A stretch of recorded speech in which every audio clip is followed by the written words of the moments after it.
Hello everyone, a very good morning to all of you. तो कैसे आप सभी लोग? आई होप आप सभी अच्छे होंगे, आपकी प्रिपरेशन काफी अच्छी तरह से चल रही होगी। तो गाइस, जो भी यहाँ पे बिगनर है उन सभी को यहाँ पे डाउट आया होगा कि यहाँ पे 2024 के लिए बैंकिंग की प्रिपरेशन कैसे करनी चाहिए, यहाँ पे आपकी स्ट्रेटजी होनी चाहिए, यहाँ पे एग्जाम कैसे कंडक्ट होते हैं, यहाँ पे एग्जाम कितने टाइप्स में कंडक्ट होते हैं, यहाँ पे कौन से एग्जाम होते हैं, यहाँ पे एवरी एग्जाम के लिए डिफरेंट सिलेबस है या एक ही सिलेबस है, यहाँ पे डिफिकल्टी लेवल क्या होती है, कट ऑफ क्या जाता है, ये सभी चीजें हम यहाँ पे डिस्कस करने वाले गाइस। तो प्लीज एंड तक जरूर बने रहिए। हाय, दिस इज भरत। आप सभी का स्वागत है आपके अपने YouTube channel study wise banking में। तो प्लीज गाइज, ये वीडियो यहाँ पे एंड तक जरूर देखिए क्योंकि यहाँ पे ईच एंड एवरी डाउट यहाँ पे क्लियर होने वाले हैं। ठीक है, तो चलिए यहाँ पे वीडियो की शुरुआत कर देते हैं। अगर आपको यहाँ पे 2024 में बैंकिंग की जॉब चाहिए तो यहाँ पे 7 डिफरेंट एग्जाम होते हैं जो कि यहाँ पे इंपॉर्टेंट माने जाते हैं। ठीक है, इसके अलावा भी बहुत सारे एग्जाम होते हैं गाइज, बट मोस्ट इंपॉर्टेंट यहाँ पे 7 एग्जाम्स होते हैं, जिसमें कि यहाँ पे क्लरिकल के यहाँ पे 3 पेपर होते हैं एंड यहाँ पे पीओ के प्रीलिम्स के यहाँ पे 3 पेपर होते हैं। अगर आपने 6 प्रीलिम्स यहाँ पे क्लियर कर ली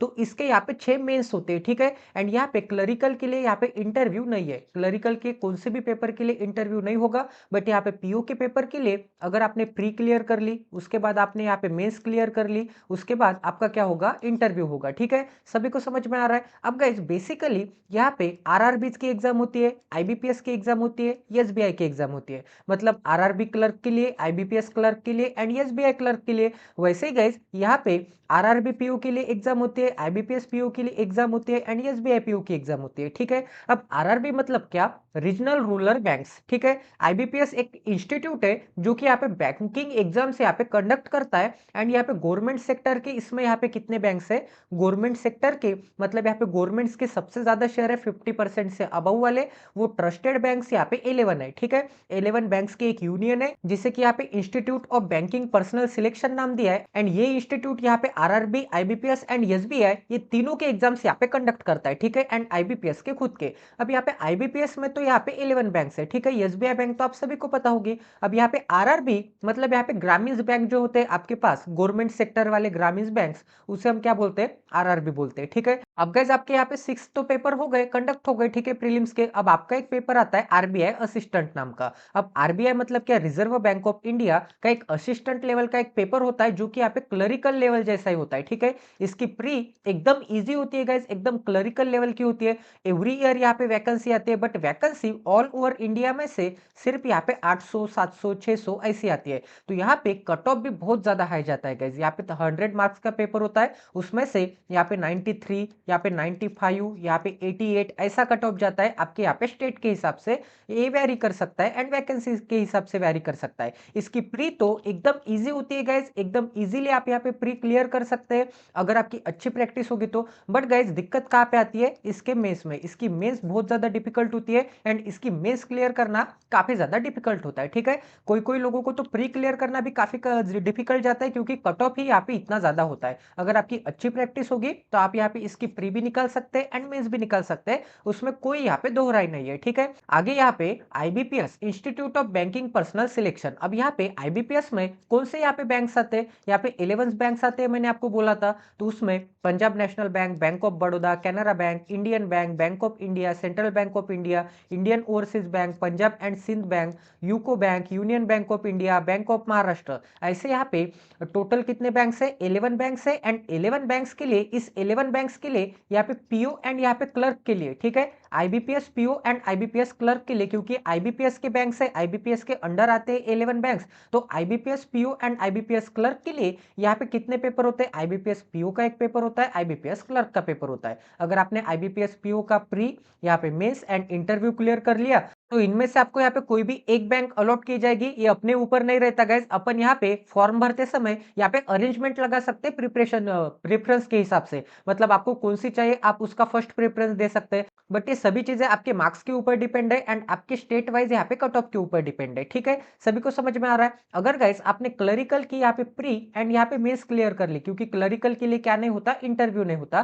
क्लरिकल की प्री एंड मेंस क्लियर कर ली तो आपको भी यहाँ पे 11 बैंक्स में से कोई ना कोई एक बैंक में क्लरिकल की जॉब मिलेगी। अब यहाँ पे पीओ मतलब क्या? पीओ मतलब प्रोबेशनरी ऑफिसर, ये एक ऑफिसर लेवल की पोस्ट है, क्लरिकल से थोड़ी रेस्पेक्टेड पोस्ट है। ठीक है, क्योंकि यहाँ पे पेमेंट भी आपको ज्यादा मिलता है एंड जल्दी जल्दी आपकी यहाँ पे सैलरी सैलरी भी इंक्रीज होती है एंड आपका प्रमोशन भी जल्दी-जल्दी होता है, ठीक है? तो आपका यहाँ पे टारगेट यही होना चाहिए कि यहाँ पे पीओ का एग्जाम कैसे भी करके मुझे यहाँ पे क्लियर करना है, क्योंकि पीओ का एग्जाम क्या होता है? पीओ का एग्जाम हार्ड होता है। अगर आप यहाँ पे पीओ की अच्छी तरह से प्रिपरेशन करोगे तो आपका क्लरिकल का पेपर इजीली निकल जाएगा, क्योंकि सिलेबस तो सेम ही है गाइस, क्वेश्चन सेम है, सभी सेम है। यहाँ पे लेवल किसकी है? डिफिकल्टी लेवल की। पीओ में यहाँ पे पीओ के पेपर में डिफिकल्टी लेवल इंक्रीज होती है। अगर एक क्वेश्चन सॉल्व करने में क्लर्क के पेपर में यहाँ पे 10 सेकंड लगते होंगे, तो वही पीओ के पेपर में यहाँ पे 30 सेकंड लगते हैं, ठीक है? क्योंकि वही क्वेश्चन है बट थोड़ा कॉम्प्लिकेटेड करके दे देते हैं, थोड़ा टाइम कंज्यूमिंग करके दे देते हैं, ठीक है? इतना सभी को समझ में आ रहा है। अब आगे देखते हैं कि लेवल ऑफ एग्जाम क्या होती है। अब गाइस, अगर हम यहाँ पे क्लर्क के लिए बात करेंगे तो क्लरिकल के पेपर के लिए सबसे ज्यादा इजी पेपर होता है आरआरबी क्लर्क का, ठीक है?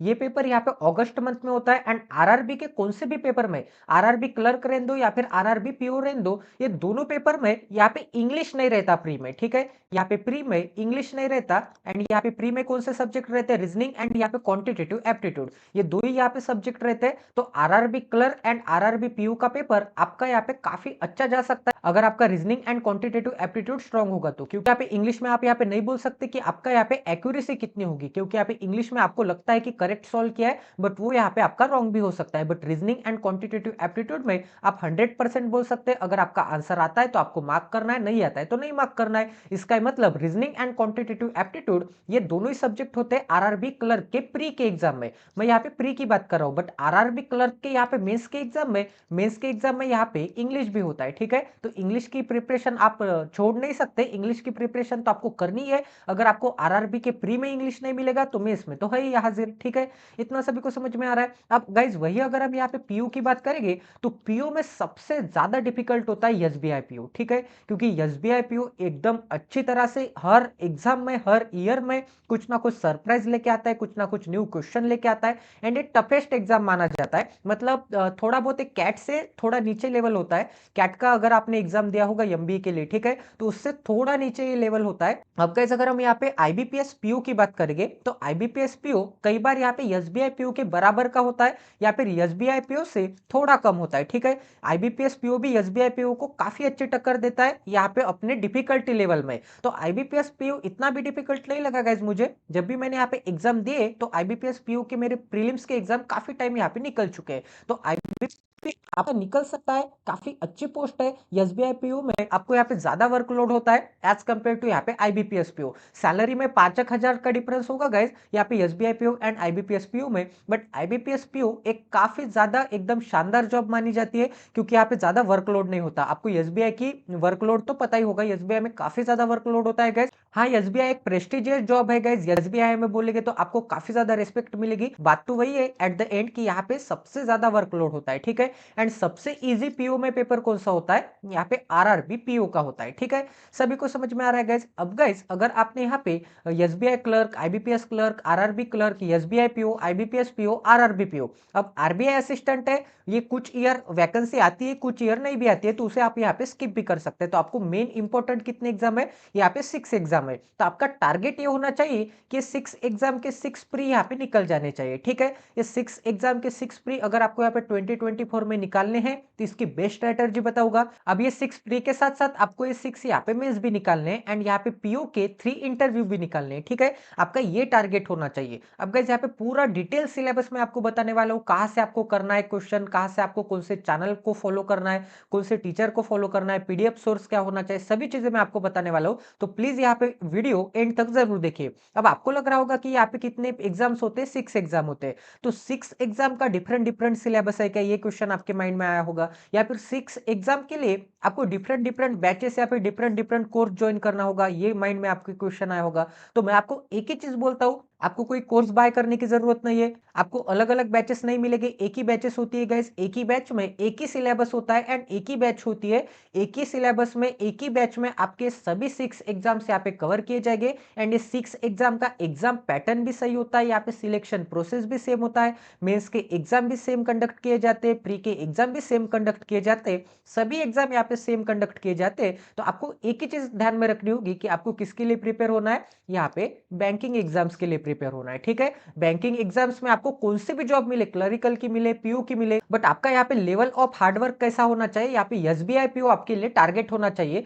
क्योंकि जितना बड़ा आप यहाँ पे ड्रीम देखोगे उतनी ज्यादा आप मेहनत कर सकोगे, उतने ज्यादा हार्ड लेवल के क्वेश्चन सॉल्व करोगे, तो बाकी के जितने भी रिमेनिंग 5 एग्जाम है ये इजीली यहाँ पे कवर किए जाएंगे, ठीक है? अब गाइस आपको मैंने यहाँ पे लेवल ऑफ एग्जाम बता दिया, अब यहाँ पे सिलेबस बता दिया कि सिलेबस सेम ही होता है सभी बैंकिंग एग्जाम्स का, यहाँ पे डिफिकल्टी लेवल थोड़ी वेरी कर सकती है, ठीक है? अब गाइस यहाँ पे सब्जेक्ट देखते हैं, तो गाइस यहाँ पे प्री में सबसे पहले एवरी बैंक एग्जाम में यहाँ पे 6 के 6, 7 के 7 कौन से भी बैंक एग्जाम में या फिर इंश्योरेंस एग्जाम में यहाँ पे सब्जेक्ट कौन से होते हैं, यहाँ पे रीजनिंग होता है, क्वांटिटेटिव एप्टीट्यूड सब्जेक्ट होता है, मतलब यहाँ पे न्यूमेरिकल एबिलिटी भी बोलते हैं हम इसे यहाँ पे, एंड यहाँ पे कौन सा होता है, थर्ड सब्जेक्ट कौन सा होता है, इंग्लिश होता है। एंड गाइस आपके प्री के एग्जाम के लिए इन तीनों के लिए यहाँ पे सेक्शनल टाइम है, मतलब आपको पर्टिकुलर टाइम में ये सेक्शन सॉल्व करना पड़ेगा, पर्टिकुलर टाइम में ये सेक्शन सॉल्व करना पड़ेगा, एंड पर्टिकुलर टाइम में ये सेक्शन सॉल्व करना पड़ेगा, ठीक है? वही अगर हम यहाँ पे मेंस की बात करेंगे तो मेंस में ये तीनों सब्जेक्ट के साथ साथ यहाँ पे रीजनिंग, क्वांटिटेटिव एप्टीट्यूड एंड यहाँ पे इंग्लिश के साथ साथ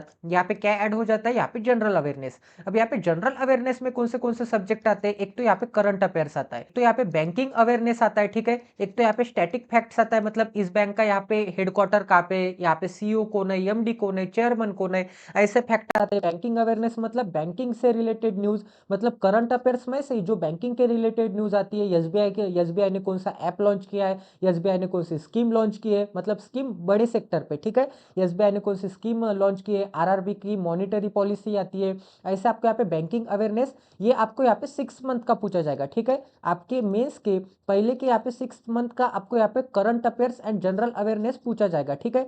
सभी को समझ में आ रहा है? मतलब अगर आपकी मेंस यहाँ पे दिसंबर में होगी, दिसंबर होता है 12th मंथ, तो आपको यहाँ पे 6th मंथ से, मतलब यहाँ पे जून से आपको करंट अफेयर्स आएगी उस एग्जाम में। अब गाइस यहाँ पे मेंस के एग्जाम है, यहाँ पे 6 मेंस के एग्जाम है, ठीक है? अगर आपने 6 प्री क्लियर कर लिए तो 6 आपके मेंस के एग्जाम है, तो ये 6 मेंस के एग्जाम क्या अलग अलग मंथ में होते हैं, या फिर एक बार सबसे पहले प्री के 6 एग्जाम हो जाते हैं उसके बाद यहाँ पे 6 मेंस के एग्जाम होते हैं? तो ऐसा नहीं है गाइस, आपके यहाँ पे कॉम्बिनेशन में एग्जाम चलते हैं, मतलब आपके प्री एंड मेंस के एग्जाम यहाँ पे कंटिन्यू चलते हैं गाइस, वो भी चीज मैं आपको यहाँ पे डेट वाइज बताने वाला हूँ, ठीक है? तो आगे देखते हैं आगे क्या दिया है। अब यहाँ पे पेपर पैटर्न देखते हैं कि आपके एग्जाम में पेपर पैटर्न कौन सा आता है। अब गाइस अगर हम यहाँ पे आईबीपीएस एंड एसबीआई की बात करेंगे, अब आरआरबी के लिए क्या है, आरआरबी के लिए यहाँ पे प्री के पेपर में यहाँ पे क्या नहीं है, इंग्लिश नहीं है, तो इसकी हम यहाँ पे सेपरेट बात करने वाले हैं। तो सबसे पहले हम आईबीपीएस एंड एसबीआई के क्लर्क एंड पीओ की बात करेंगे, मतलब यहाँ पे कितने एग्जाम हो गए, यहाँ पे 4 एग्जाम हो गए, ठीक है? मतलब IBPS clerk and PO and SBI clerk and PO, अगर हम इस 4 एग्जाम की बात करेंगे, इस 4 प्री की बात करेंगे, तो 4 प्री में क्या होता है, सबसे पहले यहाँ पे 3 सेक्शंस होते हैं, English language, numerical ability and reasoning ability, ठीक है? अब यहाँ पे इंग्लिश के 30 क्वेश्चन आते हैं 30 मार्क्स के लिए, ठीक है? एंड इंग्लिश के लिए आपको यहाँ पे टाइम कितना होता है, 20 मिनट, 20 मिनट में आपको यहाँ पे 30 क्वेश्चन यहाँ पे सॉल्व करने पड़ते हैं, ठीक है? अब गाइज अगर हम यहाँ पे न्यूमेरिकल एबिलिटी की बात करेंगे, तो न्यूमेरिकल एबिलिटी एंड रीजनिंग के 35 क्वेश्चन आते हैं ईच, ठीक है? 35 मार्क्स के लिए आते हैं ईच, एंड यहाँ पे दोनों के लिए यहाँ पे 20-20 मिनट का यहाँ पे टाइम दिया जाता है। तो यहाँ पे तीनों सेक्शन के लिए यहाँ पे 20 + 20 + 20 टोटल टाइम कितना दिया जाता है, 60 दिया जाता है। अब गाइस अगर आपके सामने इंग्लिश का सेक्शन ओपन होगा तो आप यहाँ पे न्यूमेरिकल एबिलिटी एंड रीजनिंग का सेक्शन नहीं देख सकते, आपको यहाँ पे एग्जाम में 20 मिनट के बाद ही आपको न्यूमेरिकल एबिलिटी का सेक्शन यहाँ पे ओपन हो जाएगा, ठीक है? अब आप यहाँ पे न्यूमेरिकल एबिलिटी का सेक्शन अगर जब ओपन होगा तो आप यहाँ पे इंग्लिश में चेंजेस नहीं कर सकते एंड रीजनिंग का सेक्शन नहीं देख सकते, ठीक है? आपको सिर्फ यहाँ पे 20 मिनट में ये 35 क्वेश्चन सॉल्व करने हैं 35 मार्क्स के लिए। उसके बाद यहाँ पे रीजनिंग एबिलिटी का सेक्शन आ जाएगा, उसके लिए आपको 20 मिनट्स अलॉट किए जाएंगे, उसमें आपको 35 क्वेश्चन सॉल्व करने 35 मिनट्स के 35 मार्क्स के लिए। अब गाइज यहाँ पे ये तीनों सेक्शन कंप्लीट हो गए। अब गाइज यहाँ पे अरेंजमेंट क्या आती है आपके एग्जाम में इन तीनों सेक्शन की, कभी कभी रीजनिंग का सेक्शन पहले आता है, उसके बाद इंग्लिश आता है, उसके बाद न्यूमेरिकल एबिलिटी आती है, कभी कभी यहाँ पे इंग्लिश पहले आता है, उसके बाद रीजनिंग आती है, उसके बाद न्यूमेरिकल एबिलिटी आती है। तो यहाँ पे फिक्स नहीं है कि यही सेक्शन यहाँ पे पहले आता है या फिर यही सेक्शन यहाँ पे बाद में आता है, एंड में आता है, ऐसा यहाँ पे फिक्स नहीं है, कौन सा भी सेक्शन आपका पहले आ सकता है, कौन सा भी सेक्शन बाद में आ सकता है। बट मैं आपको यहाँ पे एक ही चीज कहना चाहता हूँ कि यहाँ पे उसी सेक्शन के टाइम में आप वही सेक्शन सॉल्व कर सकते हैं, दूसरे सेक्शन पे नहीं जा सकते, या फिर प्रीवियस सेक्शन में आप यहाँ पे करेक्शन नहीं कर सकते। एक बार अब अगर आपने यहाँ पे वो सेक्शन सबमिट कर दिया तो वो सेक्शन यहाँ पे सबमिट हो गया, ठीक है? अब गाइस अगर हम यहाँ पे कट ऑफ की बात करेंगे, एक सेकंड।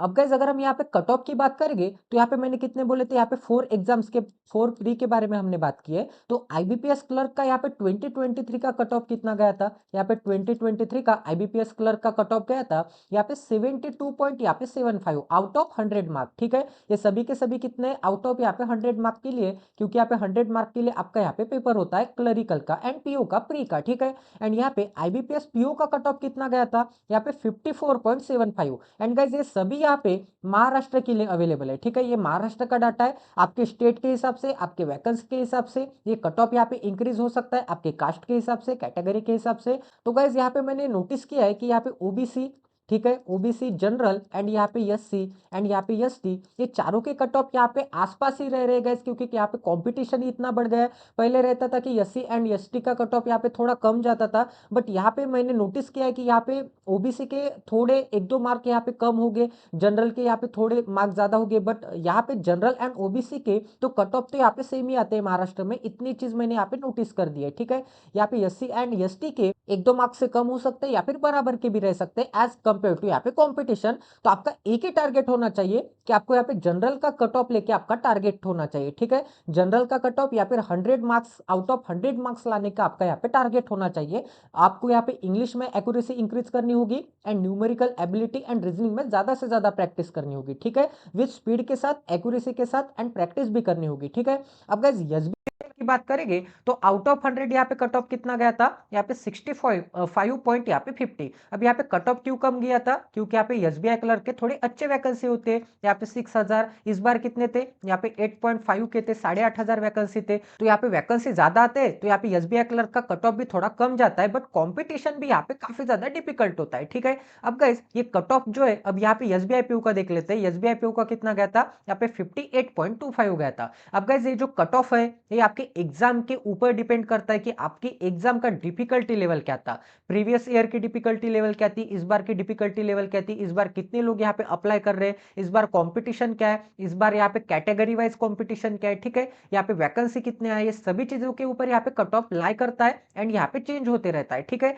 तो इस पे आपको ज्यादा फोकस नहीं करना है, आपका टारगेट ये होना चाहिए कि प्रीवियस ईयर के कट ऑफ से आपको यहाँ पे 10 मार्क्स ज्यादा ही सॉल्व करने पेपर में, 10 to 15 मार्क्स, जिससे कि आपके कुछ क्वेश्चन रॉन्ग भी हो जाएंगे तो आपको यहाँ पे प्रीलिम्स इजीली आप यहाँ पे क्लियर कर सकोगे। ठीक है, ये आपका यहाँ पे टारगेट होना चाहिए। अब गाइस अगर हम यहाँ पे RRB clerk and RRB PO की बात करेंगे, यहाँ पे बाकी के जितने भी रिमेनिंग 2 प्रीलिम्स है उसकी अगर हम यहाँ पे बात करेंगे तो कौन से बाकी है, आरआरबी पीयू बाकी है एंड आरआरबी क्लर्क बाकी है। ठीक है, तो आरआरबी में यहाँ पे 2 ही सेक्शंस होते हैं, एक न्यूमेरिकल एबिलिटी होता है एंड रीजनिंग सेक्शन होता है। यहाँ पे प्रीलिम्स में यहाँ पे इंग्लिश नहीं होता। ठीक है, प्रीलिम्स में इंग्लिश नहीं रहता है, यहाँ पे मेंस में इंग्लिश रहता है। ठीक है, तो यहाँ पे मेंस में इंग्लिश होता है एंड यहाँ पे प्रीलिम्स में इंग्लिश यहाँ पे नहीं होता है। ठीक है, इतना सभी को समझ में आ गया। अब गाइस न्यूमेरिकल एबिलिटी मतलब क्वांटिटेटिव एप्टीट्यूड, इसकी अगर हम बात करेंगे तो 40 क्वेश्चन 40 मार्क के लिए, रीजनिंग की बात करेंगे तो 40 क्वेश्चन 40 मार्क के लिए, बट यहाँ पे सेक्शनल टाइम भी नहीं होता। ठीक है, यहाँ पे सेक्शनल टाइम नहीं होता, यहाँ पे कंपोजिट टाइम होता है,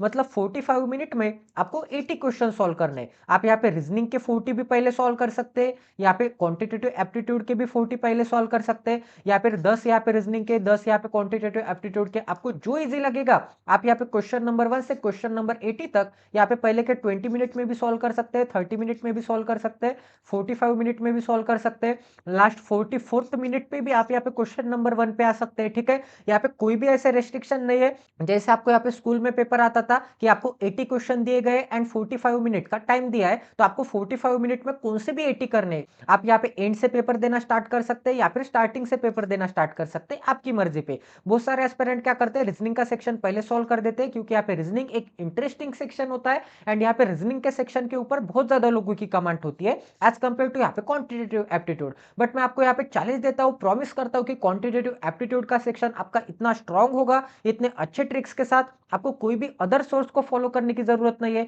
ईच एंड एवरी टॉपिक के लिए यहाँ पे क्वांटिटेटिव एप्टीट्यूड एंड रीजनिंग, ये दोनों सेक्शन आपके यहाँ पे स्ट्रांग कर दूंगा। ठीक है, इतना मैं आपको यहाँ पे चैलेंज दे सकता हूँ एंड इतने गारंटी के साथ आपको बोल सकता हूँ। अब गाइस अगर हम यहाँ पे कट ऑफ की बात करेंगे तो यहाँ पे कट ऑफ क्या गया था गाइस, आरआरबी क्लर्क का कट ऑफ आउट ऑफ 80 यहाँ पे कितना गया था, 71.25। अब आपको लग रहा होगा कि 100 में से नहीं है, आउट ऑफ 80 है। ठीक है, आउट ऑफ 80 कितना गया था, यहाँ पे 71 पॉइंट यहाँ पे 25 गया था महाराष्ट्र से। इसका ही मतलब यहाँ पे कितने मार्क्स कम है गाइस, यहाँ पे 8 पॉइंट यहाँ पे 75 मार्क्स कम है आउट ऑफ मार्क्स से। तो आपको यहाँ पे दिख रहा होगा कि यहाँ पे कितना ज्यादा कंपटीशन है गाइस, क्योंकि 80 में से अगर यहाँ पे इतना हाई कट ऑफ जाता होगा, क्योंकि यहाँ पे आरआरबी क्लर्क में एंड आरआरबी पीओ में क्या नहीं होता, इंग्लिश नहीं होता, तो बिहार, यूपी, यहाँ पे झारखंड, छत्तीसगढ़, यहाँ पे महाराष्ट्र के, यहाँ पे सभी स्टेट के जिनकी भी यहाँ पे इंग्लिश कमजोर होती है, वो सभी स्टेट के गाइस यहाँ पे ज्यादा से ज्यादा एस्पिरेंट लोग यहाँ पे आरआरबी के एग्जाम्स के ऊपर टारगेट करते हैं, क्योंकि यहाँ पे लेवल भी इजी होती है। ठीक है, यहाँ पे 45 मिनट में कितने क्वेश्चन सॉल्व करने, 80,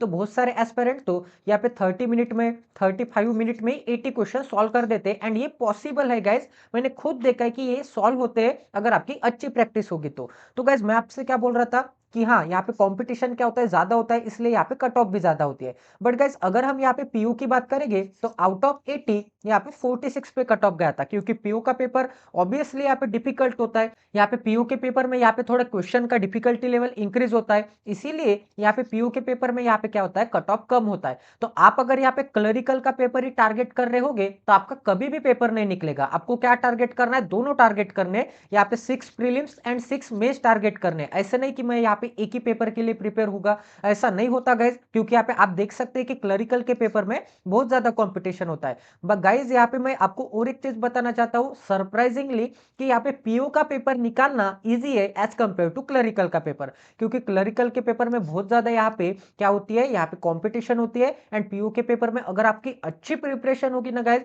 तो मैं आपको प्रॉमिस करता हूं कि आपका पीओ का पेपर इजीली निकल जाएगा एज कंपेयर टू क्लरिकल का मेंस का पेपर, क्योंकि पीओ के पेपर के लिए कंपटीशन थोड़ी कम होती है, थोड़े कम लोग टारगेट करते हैं। एंड अगर आपकी अच्छी प्रैक्टिस होगी तो पीओ का पेपर आप यहाँ पे आसानी से यहाँ पे निकाल सकते हैं। एक टाइम आपका क्लरिकल का पेपर नहीं निकलेगा प्री का, बट यहाँ पे पीओ का पेपर निकल सकता है। बट कब, आपको यहाँ पे अच्छी तरह से यहाँ पे कंसेप्ट क्लियर करने होंगे एंड काफी अच्छी प्रिपरेशन स्टार्ट करनी होगी। अब गाइस अगर हम यहाँ पे लास्ट ईयर के डेट ऑफ एग्जाम्स की बात करेंगे, मतलब यहाँ पे 6 प्रीलिम्स एंड यहाँ पे 6 मेंस के बारे में बात करेंगे, तो मैंने आपको क्या बोला था कि 6 प्रीलिम्स अगर आपको लग रहा होगा कि पहले हो जाते होंगे, उसके बाद यहाँ पे 6 मेंस हो जाते होंगे, ऐसा नहीं है गाइस। आपके पेपर यहाँ पे अगस्त मंथ से यहाँ पे स्टार्ट हो जाएंगे, तो कब तक चलेंगे, यहाँ पे जनवरी के एंड तक यहाँ पे चलेंगे। ठीक है, अब गाइस यहाँ पे देख लेते हैं कि आरआरबी पीयू की यहाँ पे प्रीलिम्स कब थी लास्ट ईयर। तो यहाँ पे आरआरबी पीयू की यहाँ पे प्रीलिम्स अगस्त 5 एंड 6 को थी, वही आरआरबी पीयू की मेंस यहाँ पे लगभग यहाँ पे 35 डेज के बाद यहाँ पे सितंबर 10 में थी। ठीक है, तो यहाँ पे लगभग हम क्या चलेंगे,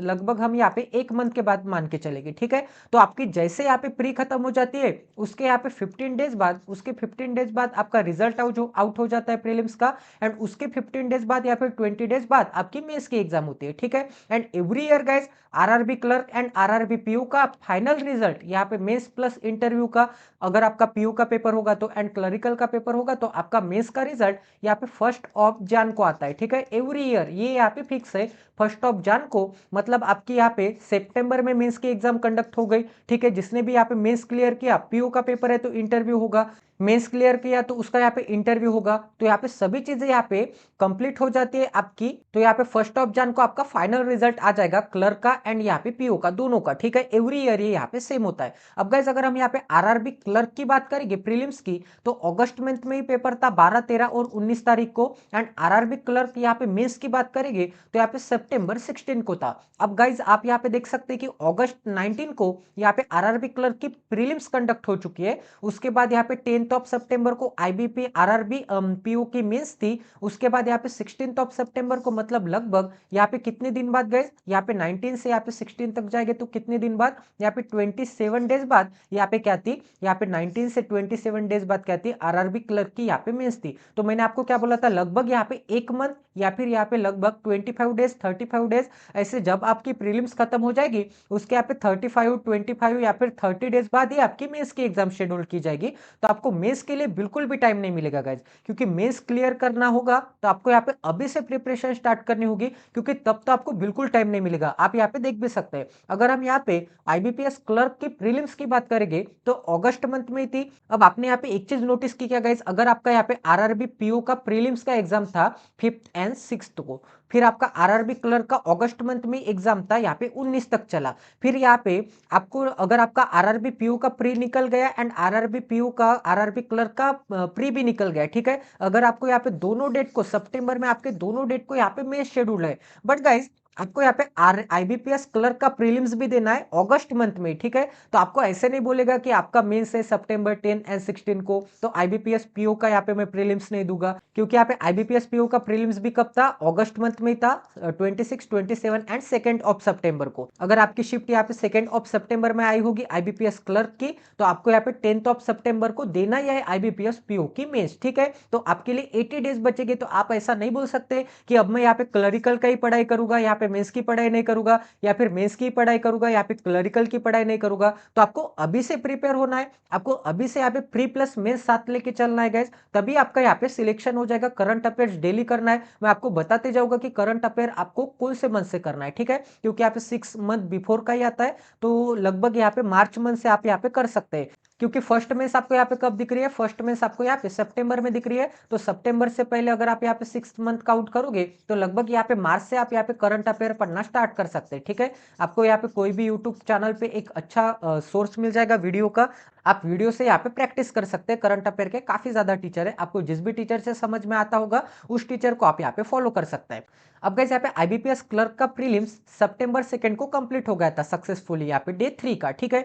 तो गाइस आईबीपीएस क्लर्क की मेंस कब थी, अक्टूबर 7 को थी। इसका मतलब फिर से यहाँ पे 35 डेज बाद थी। इसका मतलब हम यहाँ पे बोल सकते हैं कि 1 मंथ बाद लगभग यहाँ पे क्या होती है, मेंस होती है। अब यहाँ पे आईबीपीएस पीयू प्रीलिम्स ने यहाँ पे सितंबर 23, 30 एंड अक्टूबर 1 को यहाँ पे एग्जाम कंडक्ट किया था 3 दिनों में। अब यहाँ पे एवरी डे 4-4 शिफ्ट होते हैं, ठीक है। तो आपका यहाँ पे टोटल 12 शिफ्ट में से कोई भी एक शिफ्ट में यहाँ पे नंबर आ सकता है, कोई भी एक डेट को, ठीक है। एंड यहाँ पे लगभग 1 अक्टूबर को एग्जाम कंडक्ट हो चुकी थी, एंड यहाँ पे नवंबर 5 को आपका क्या था, यहाँ पे मेंस था। मतलब अक्टूबर के बाद क्या था, नवंबर, लगभग यहाँ पे 34 डेज क्या था, आपका मेंस था, ठीक है। तो लगभग 1 मंथ मिल जाता है, क्योंकि यहाँ पे 15 डेज बाद क्या आता है, 15 डेज बाद यहाँ पे प्रीलिम्स का रिजल्ट आता है, एंड उससे 15 डेज बाद क्या आता है, यहाँ पे मेंस का पेपर कंडक्ट होता है, ठीक है। अब एसबीआई पीओ का प्रीलिम्स कब हुआ था, नवंबर के 1st, 4th एंड 6th को, एंड एसबीआई पीओ की मेंस कब थी, नवंबर के बाद क्या आता है, दिसंबर। मतलब यहाँ पे लगभग एक्यूरेट यहाँ पे कितने दिन बाद, यहाँ पे 29 दिन बाद, यहाँ पे 30 दिन बाद, ठीक है।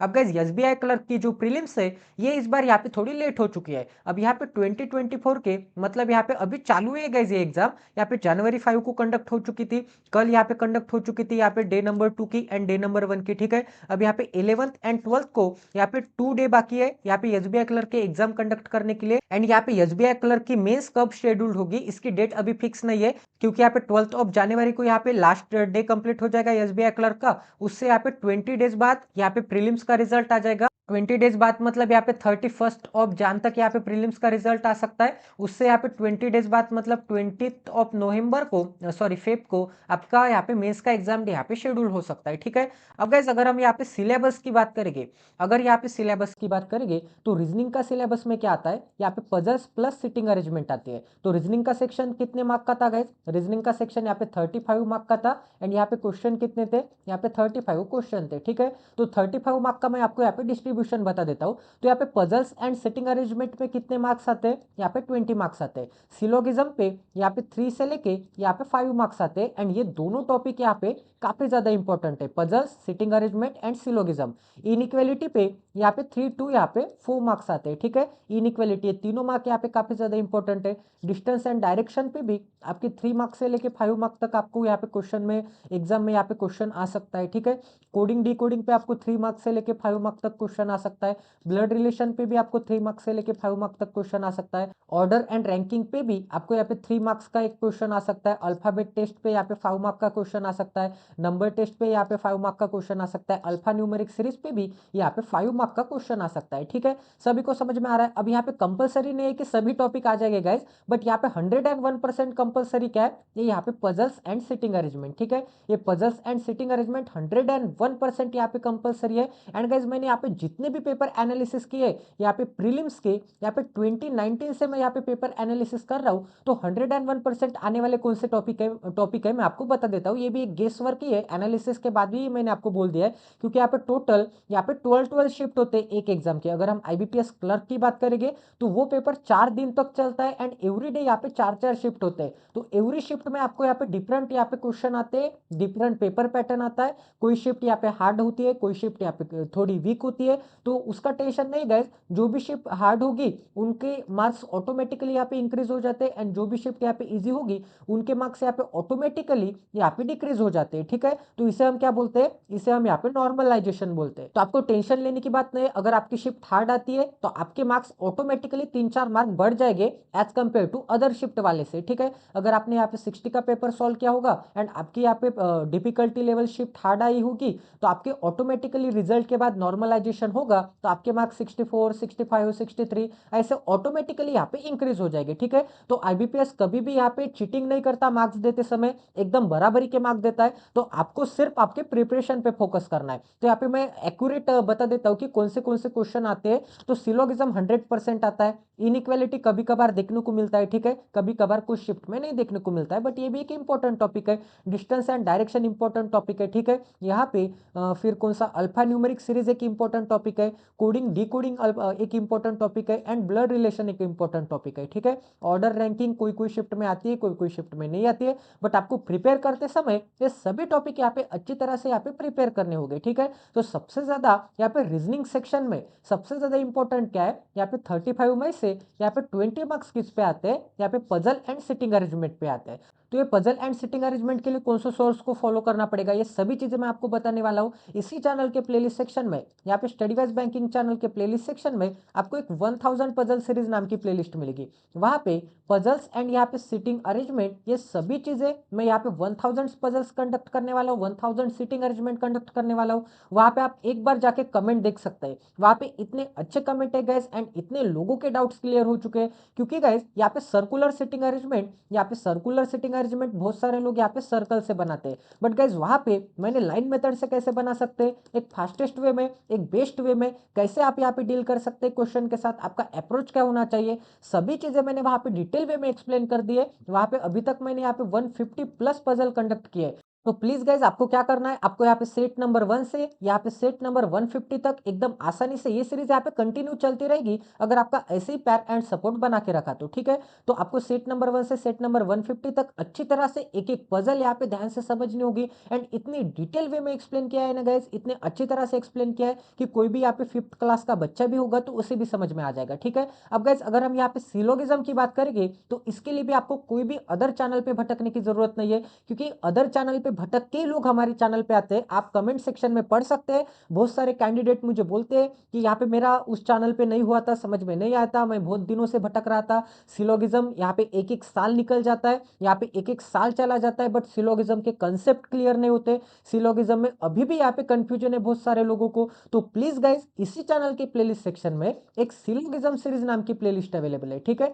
सिलोगिज्म सीरीज नाम की प्लेलिस्ट अवेलेबल है एंड एक सिलोगिज्म एक शॉर्ट सीरीज नाम की प्लेलिस्ट अवेलेबल है, ठीक है। इस शॉर्ट सीरीज में अभी तक हमने यहाँ पे 70 प्लस शॉर्ट्स कंडक्ट किए एंड यहाँ पे सिलोगिज्म सीरीज में हमने यहाँ पे 13 क्लासेस कंडक्ट किए, जो कि यहाँ पे टॉप 50 सिलोगिज्म के भी क्लास है एंड यहाँ पे बेसिक से हाई लेवल तक भी क्लास है। तो आपको क्या करना है, प्लेलिस्ट सेक्शन में जाना है, इसी चैनल के स्टडी वाइज बैंकिंग के प्लेलिस्ट सेक्शन में आपको यहाँ पे सभी ये सीरीज यहाँ पे अवेलेबल मिल जाएंगे। आपको ईच एंड एवरी सीरीज यहाँ पे स्टार्टिंग से शांति से समझ के यहाँ पे एक एक चीज देखनी है एंड इतने डिटेल वे में मैंने यहाँ पे एक्सप्लेन किया है कि आपको समझ में आ जाएगा, उसकी टेंशन मत लीजिए। सिर्फ आपको कंसिस्टेंटली वो वीडियो यहाँ पे डेली देखने, आप उसका टेंशन मत लीजिए कि समझ में आ जाएगा क्या नहीं आ जाएगा, 101% आ जाएगा। अगर समझ में नहीं आ जाएगा तो मैं पूरी वीडियो यहाँ पे डिलीट कर दूंगा, इसकी भी गारंटी मैं आपको देता हूँ, ठीक है। अब गाइस यहाँ पे ब्लड रिलेशन है, डिस्टेंस एंड डायरेक्शन है, ये सभी चीजें तो यहाँ पे चिल्लर है। तो यहाँ पे सबसे ज्यादा इंपॉर्टेंट चीजें कौन सी है, सबसे ज्यादा इंपॉर्टेंट चीजें यहाँ पे पजल्स है, यहाँ पे सिटिंग अरेंजमेंट है, सिलोगिज्म है, इनइक्वालिटी है, डिस्टेंस डायरेक्शन, कोडिंग डिकोडिंग, ये सीखने के लिए तो आपको यहाँ पे सिर्फ 10 डेज लगेंगे।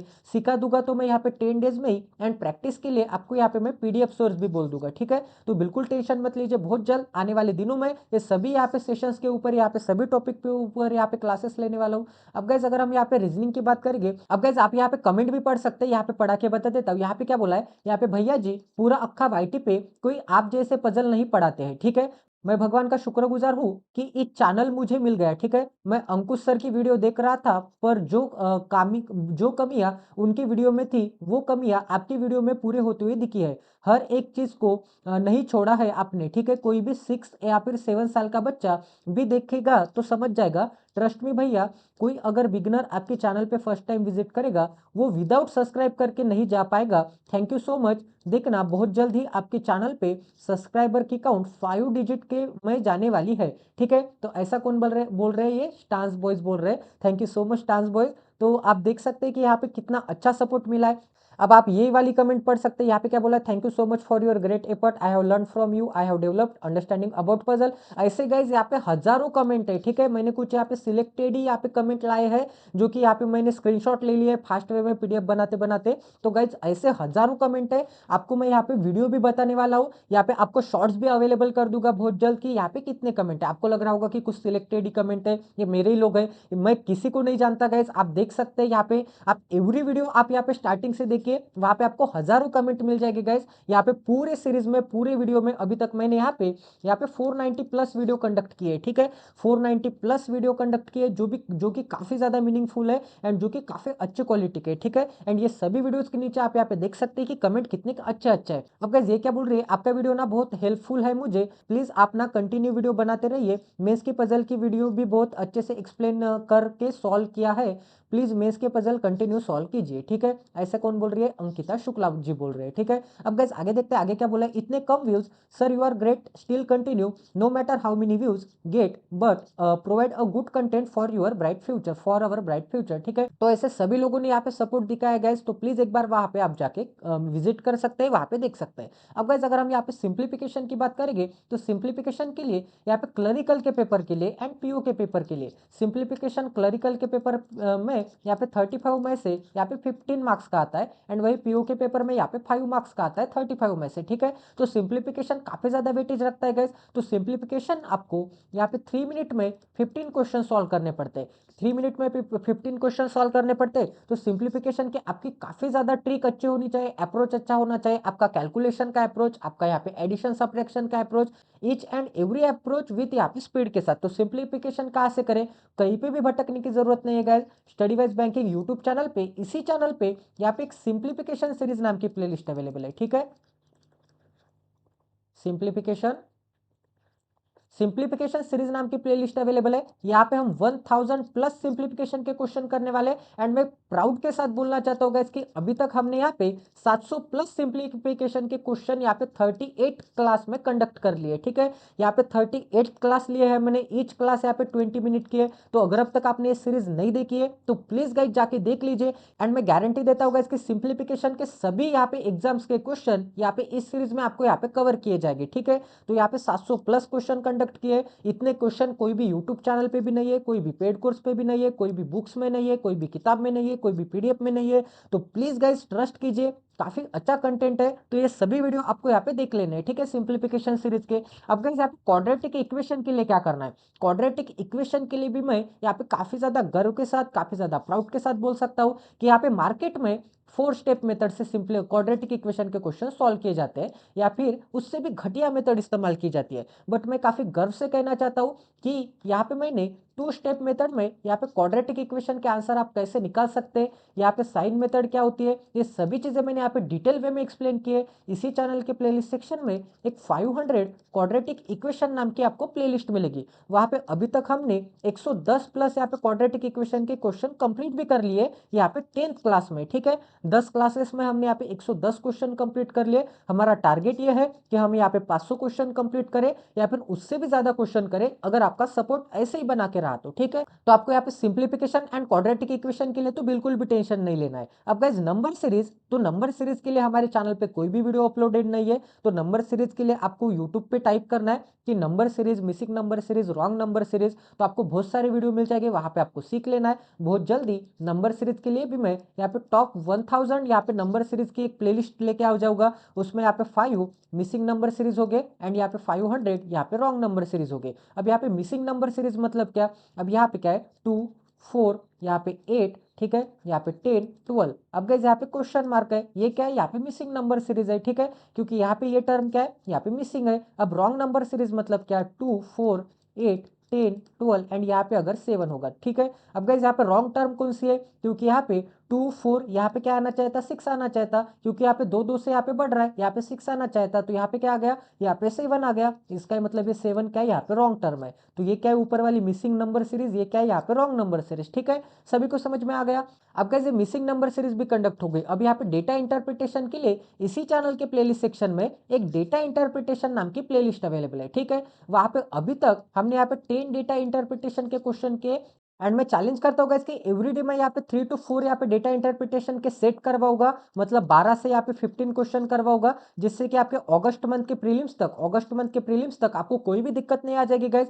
आपका डेटा इंटरप्रिटेशन भी सॉल्व होता जाएगा। अब गाइज अगर हम यहाँ पे अरिथमेटिक की बात करेंगे, अब यहाँ पे बहुत जल्दी हम यहाँ पे क्वांटिटेटिव एप्टीट्यूड के लिए मैंने यहाँ पे बैटल ऑफ मेंस नाम की सीरीज स्टार्ट की है। ठीक है, अब आपको यहाँ पे क्वांटिटेटिव एप्टीट्यूड के लिए मेंस के लिए भी दिक्कत नहीं होगी। इसी चैनल के प्लेलिस्ट सेक्शन में एक बैटल ऑफ मेंस नाम की प्लेलिस्ट अवेलेबल है, वहां पे मेंस के सभी क्लासेस कंडक्ट किए जाएंगे। मेंस के लिए आपको और कहीं पे भी भटकने की भी जरूरत नहीं है, ये भी मैं आपको यहाँ पे गारंटी दे देता हूँ। ठीक है, क्वांटिटेटिव एप्टीट्यूड के। एंड यही गाइज यहाँ पे रीजनिंग में यहाँ पे 500 मेंस नाम की पजल की प्लेलिस्ट अवेलेबल है। यहाँ पे हम मेंस लेवल के पजल करते हैं, तो ये भी आप यहाँ पे देख सकते हैं। अब गाइज आगे देखते हैं आगे क्या दिया है। आगे यहाँ पे कौन से और टॉपिक आते हैं, यहाँ पे अरिथमेटिक के टॉपिक आते हैं। अरिथमेटिक में परसेंटेज है, यहाँ पे रेशियो प्रोपोर्शन है, मिक्सचर एंड एलिगेशन है, स्पीड डिस्टेंस एंड टाइम है। मतलब यहाँ पे ट्रेन के बारे में यहाँ पे क्वेश्चन किए जाएंगे। एवरेज है, मतलब एवरेज क्या होगी, एज की, वेट की। यहाँ पे पार्टनरशिप है, मतलब ए एंड बी इन्वेस्टेड इतने मनी, दोनों ने पार्टनरशिप की बिजनेस में। वर्क एंड वेजेस है, मतलब ए एक दिन में इतना काम इतने दिन में करता है, बी इतने दिन में इतना काम करता है, तो ए प्लस बी इतने दिन में कितना काम करेंगे। बोट एंड स्ट्रीम है, मतलब यहाँ पे बोट इस डायरेक्शन में जाएगी तो बोट की स्पीड इतनी है, वाटर की स्पीड इतनी है। अपस्ट्रीम मतलब क्या, डाउनस्ट्रीम मतलब क्या, ये सभी चीजें हम यहाँ पे पढ़ने वाले।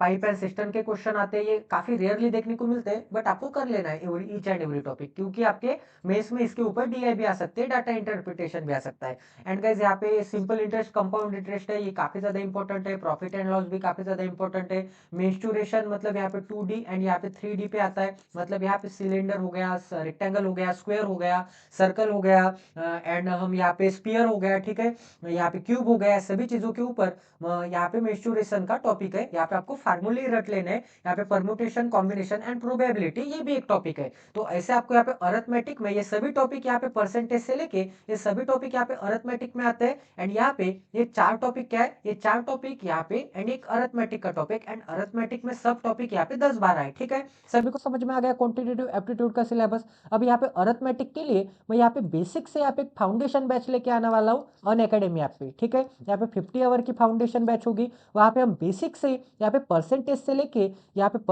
लेके यहाँ पे परम्यूटेशन एंड कॉम्बिनेशन तक ये सभी चीजें हम यहाँ पे डिटेल वे में पढ़ने वाले गए। तो प्लीज अगर अब तक आपने मुझे अनअकैडमी पे फॉलो नहीं किया, तो आपको अनअकैडमी का एक लर्निंग ऐप डाउनलोड कर लेना है प्ले स्टोर पे जाके। वहां पे सर्च बार में आपको भरत मानगांवकर नाम की प्रोफाइल सर्च करनी है, मेरी प्रोफाइल को आपको यहाँ पे फॉलो कर देना है। मेरी सभी क्लासेस आपको यहाँ पे दिख जाएगी। ठीक है, मैं आपको टेलीग्राम चैनल पे भी अपडेट कर दूंगा, टेलीग्राम चैनल की भी लिंक आपको यहाँ पे प्रोवाइड कर दूंगा। ठीक है, अब मैंने आपको क्या बोला था कि सिंप्लीफिकेशन सीरीज में मैंने कितने यहाँ पे क्वेश्चन कंप्लीट कर लिए, यहाँ पे 700 प्लस क्वेश्चन कंप्लीट किए आउट ऑफ 1000। एंड मैं चैलेंज करता हूँ कि मेरा टारगेट तो यहाँ पे 5000 क्वेश्चन कंप्लीट करना है। अगर आपका ऐसा ही प्यार एंड सपोर्ट बना के रहा उस वीडियो पे, क्योंकि सबसे ज्यादा प्यार मुझे यहाँ पे सिंप्लीफिकेशन सीरीज पे मिला है, तो ऐसा ही अगर आपका प्यार and support as compare to views के मामले में, ठीक है, इसमें काफी ज्यादा अच्छे व्यूज मिलेगा, क्योंकि यहाँ पे डेली आपको यहाँ पे 25 क्वेश्चन सॉल्व करने पड़ेंगे सिंप्लीफिकेशन के। ठीक है, 10 क्वेश्चन यहाँ पे सॉल्व करने पड़ेंगे क्वाड्रेटिक इक्वेशन के। यहाँ पे डेटा इंटरप्रिटेशन के यहाँ पे डेली 2 या फिर 3 सेट सॉल्व करने पड़ेंगे, मतलब 2 सेट सॉल्व करने से आपके 10 क्वेश्चन हो जाएंगे, एंड 3 सेट सॉल्व करने से आपके यहाँ पे 15 क्वेश्चन हो जाएंगे। ठीक है, अरिथमेटिक का कोई भी एक टॉपिक आपको डेली करना है, एक टॉपिक पे 5 क्वेश्चन। एंड इसी चैनल के प्लेलिस्ट सेक्शन में अरिथमेटिक रिवीजन नाम की प्लेलिस्ट अवेलेबल है, वहां पे हम एवरीडे यहाँ पे 5 to 6 क्वेश्चन यहाँ पे मिक्स टाइप के करते हैं अरिथमेटिक के।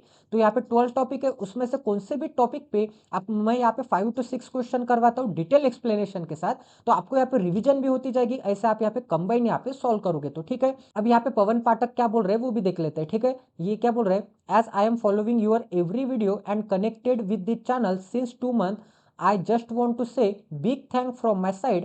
Although words has no power to express the gratitude for your consistent philanthropist toil, but still kudos you are too hard work bhai.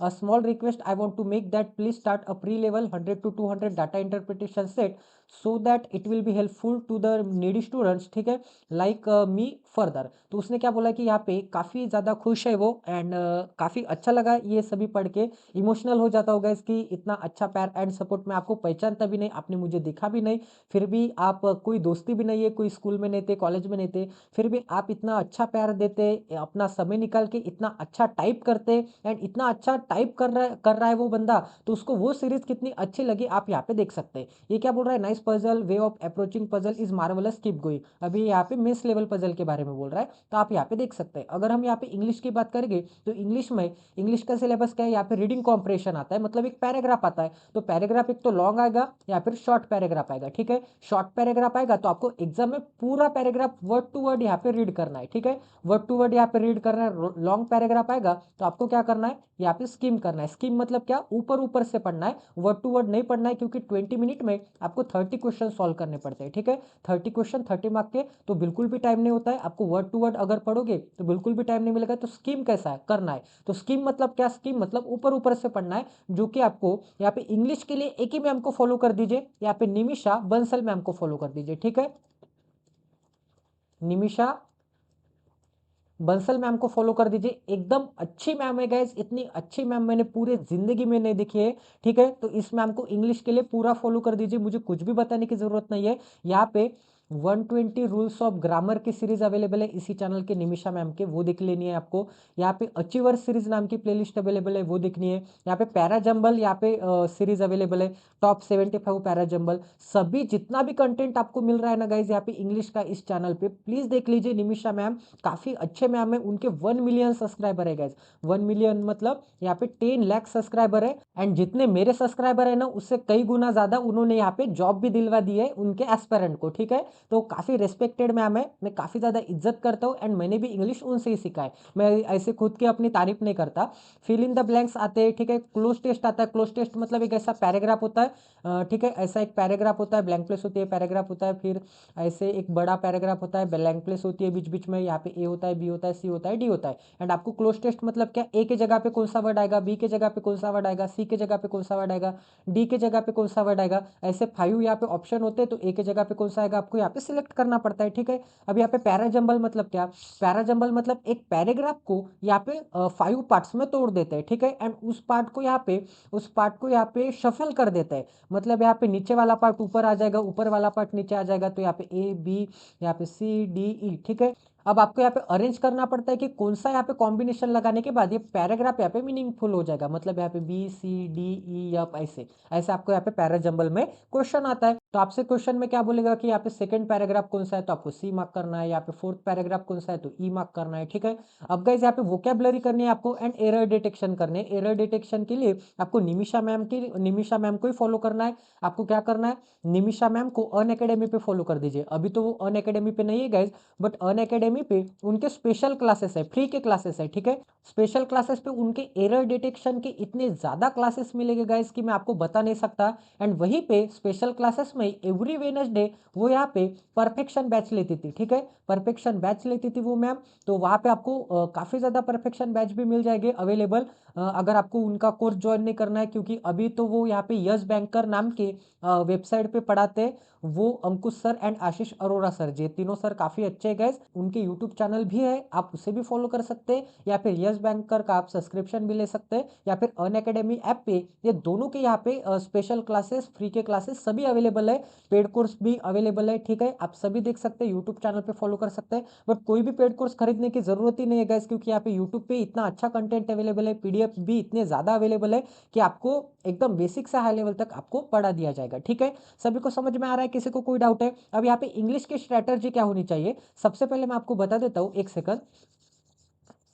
सबसे पहले गाइस इंग्लिश के लिए आपको डेली यहाँ पे न्यूज़पेपर रीड करना है, ठीक है। अब न्यूज़पेपर कौन सा, द हितवाद आप यहाँ पे ट्राई कर सकते हैं, द इंडियन एक्सप्रेस ट्राई कर सकते हैं, द हिंदू ट्राई कर सकते हैं। द हिंदू यहाँ पे काफी ज्यादा डिफिकल्ट होता है, तो मैं यहाँ पे इसके लिए रिकमेंड नहीं करूंगा, मैं यहाँ पे हितवाद के लिए रिकमेंड करूंगा, ठीक है। हितवाद आपको पढ़ना है, लैंग्वेज ईजी है, द इंडियन एक्सप्रेस भी लैंग्वेज ईजी है। आपको यहाँ पे डेली न्यूज रीड करने, काफी अच्छी तरह से रीड करने, रीडिंग आप जितना ज्यादा करोगे इंग्लिश में उतना अच्छा होते जाएगा। अब आपको ग्रामर करना है क्या, ग्रामर आपको नहीं करना है गाइस, ग्रामर बिल्कुल भी नहीं करना है। आपको 120 रूल्स ऑफ ग्रामर कर लेने हैं, ठीक है। ये 120 रूल्स ऑफ ग्रामर काफी ज्यादा इंपॉर्टेंट है। पूरा ग्रामर यहाँ पे अब बचपन से नहीं पढ़ना है, आप जितनी ज्यादा रीडिंग करोगे ऑटोमेटिकली आपका ग्रामर डेवलप होता जाएगा। एंड एरर डिटेक्शन के क्लासेस डेली करने हैं, एरर डिटेक्शन के क्लासेस, परफेक्शन क्लास यहाँ पे डेली करनी है, ठीक है। एंड यहाँ पे इंग्लिश के यहाँ पे क्विजेस सॉल्व करने हैं। टेलीग्राम चैनल बहुत सारे अवेलेबल है इंग्लिश के क्विजेस के लिए, आपको यहाँ पे टेलीग्राम चैनल ज्वाइन करने, सर्च करना है टेलीग्राम चैनल के सर्च बार में कि इंग्लिश क्विजेस फॉर बैंकिंग, आपको बहुत सारे चैनल मिल जाएंगे, आपको ज्वाइन कर लेने, इंग्लिश के क्विजेस देने,